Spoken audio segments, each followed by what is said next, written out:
everyone. Hello. Hi. Hi. Camera. Oh, I love the Genesis program. Hello. Hello. Hi, bro. Hi. Hi. Hi. And it's so nice. Hi. Hi.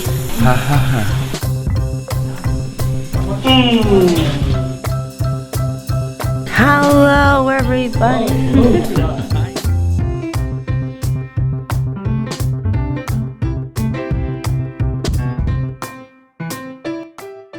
Quality of life, I think, for our kids is defined by how they respond to what we do. Are they smiling? Are they happy?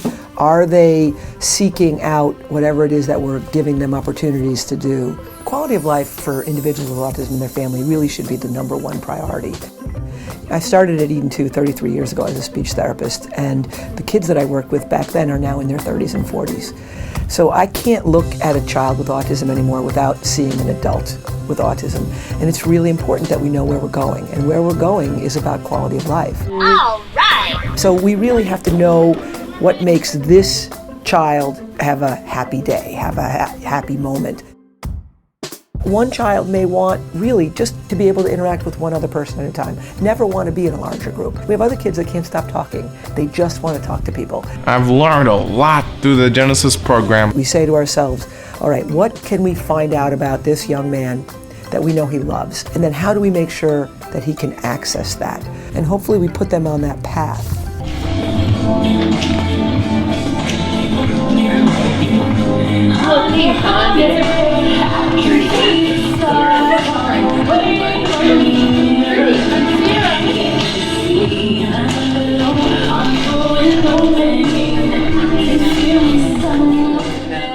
So introducing them to new things that they might never have experienced is really an important part of the program. We have a couple of young men that are in our program that are avid runners, superstar runners. And running wasn't always something that they preferred or that they were good at. And so one of the young men, who's not in our program anymore, but he's living upstate now, the first time we took him running, he kept throwing himself on the floor. But the staff persisted, carefully and systematically introduced him to it. Now he's run, I can't tell you how many marathons. Here's why I think Genesis is a happy environment. Everybody there speaks the language of autism. For those people who don't understand or know much about autism, it's about not understanding the world you live in. And it's almost like you're born speaking a language that nobody knows. But the language of applied behavior analysis is the language that they understand.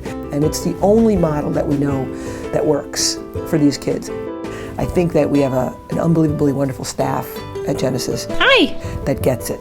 And they work with the families to ensure that what they do carries through across all the environments.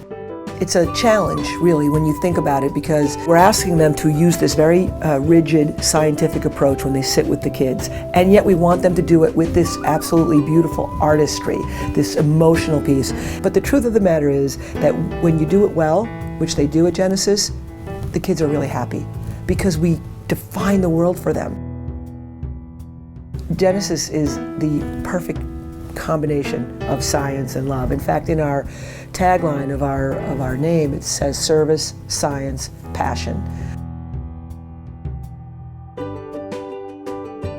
I mean, when you see somebody who's working with a child with autism, and it's that combination of the love and the emotional connection and the science, it's pure art. You know, one of the saddest parts for me is when I see staff have to leave because they just can't afford the salaries, and they are in tears when they come and say, I've had to take a job at the public school because I have to be able to take care of my family. Obviously, the longer you can keep staff, the more skilled they are and the more you can focus on other things.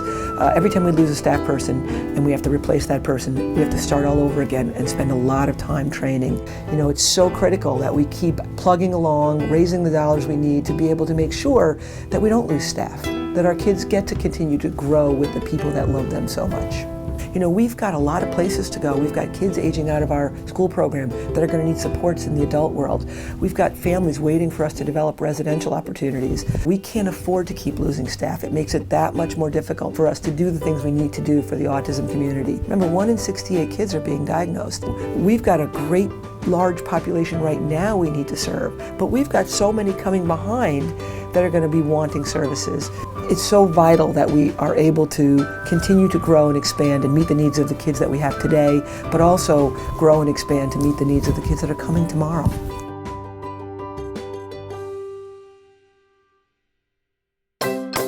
Thank you to all my families. Thank you. Thank you. Thank you. Thank you. Thank you. Thank you. Thank you. Thank you. Thank you. Great job. Great. Thank you. Thank you. Thank you. Thank you. Thank you. Thank you.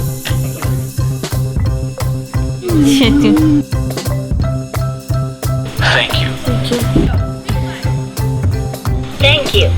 Thank you. Say thank you. Thank you. That was excellent. Thank you so much. You're welcome. Thank you for coming, everybody.